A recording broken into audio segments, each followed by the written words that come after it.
نرخ امساله سفر حج برای زائران تاجیک تقریبا 33000 سومانی معادل 3630 دلار آمریکایی مقرر شده است. این نظر به یک سال پیش 4000 سومانی بیشتر است. مقامات کمیته دین تنظیم عنعنه و جشن و مراسم های ملی تاجیکستان گفتند که به حساب دلار نرخ سفر حج تقریبا تغییر نکرده است. افشین مقیم سخنگوی کمیته روز 17 می در صحبت به رادیو آزادی گفت با دلیل بالا رفتن قرب دلار این عامل به ارزش عمومی خدمات رسانی ها در موسم حج امساله با پول ملی تاثیر گذاشت، زیرا قراردادهای کمیته با شرکت‌های خدمترسان عربستان سعودی با دلار آمریکایی صورت می‌گیرد. گذشته از این به گفته افشین مقیم امسال عربستان سعودی ارزش باج شاهی یا عواید را نیز برای هر یک زائر تا 52 دلار افزایش داده است. افشین مقیم میگوید مبلغ حاجیان برای خراجات‌های زیرین مصرف می‌شود. و با مبلغ ذکر شده خراجات‌های چیپتای هواپیما برای رفت و برگشت، بودجه در مهمانخانه‌های مکه مکرمه و اقامت در مهمانخانه‌های مرکزی مدینه منوره، تامین حاجیان با سبق خوراک معین در مکه و مدینه،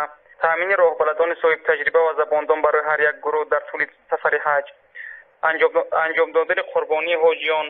نرخ سفر امسال حج در موافقت با خدمات ضد انحصاری تاجیکستان معین شده است. نرخ حج در حال بالا می رود که کارشناسان میگویند چون این نرخگذاری زیارت خانه خدا را برای اکثریت دستنارس کرده است. احمد ابراهیم روزنامه‌نگار تاجیک میگوید 90% حاجیان تاجیک نه از روی پول زیادتی بلکه از مبلغ چندین سال ذخیره کردهشان حج میروند و برای همین نرخ باید دسترس باشد. این هم صحبت رادیوی آزادی افزود.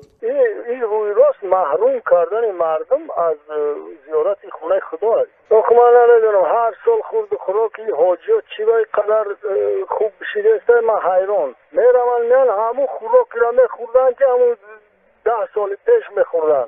احمد ابراهیم پیشنهاد میکند که ضرور نیست کمیته دین در نزدیکی حرم برای حاجیان مهمانخانه بگیرد و از این حساب نرخ را بالا برد. با گفته او خوبتر است مهمانخانه ها را از نزد حرم دورتر انتخاب کنند اما نرخ ارزانتر باشد. هر سال از تاجیکستان بیشتر از 6000 نفر به زیارت خانه خدا میروند. امسال نیز این شماره تغییر نیافته است. انتظار میروند معرکه حج امسال در میانه های ماه اوگوست آغاز شود. حج برای مسلمان حداقل یک بار در زندگیش در صورت داشتن قدرت و توانایی فرض شده است، اما طبق قرار 2 سال پیش تنها نفران از 35 ساله بالا حق سفر به مکه و مدینه برای انجام فریضه حج را دارند. مقامات میگویند هدف از این اقدام فراهم آوردن امکان زیارت برای خواهشمندان سالمند است، چون که نوبت حج در بسیاری از نواحی کشور الکی برای 5 و حتی 10 سال آینده پر شده است.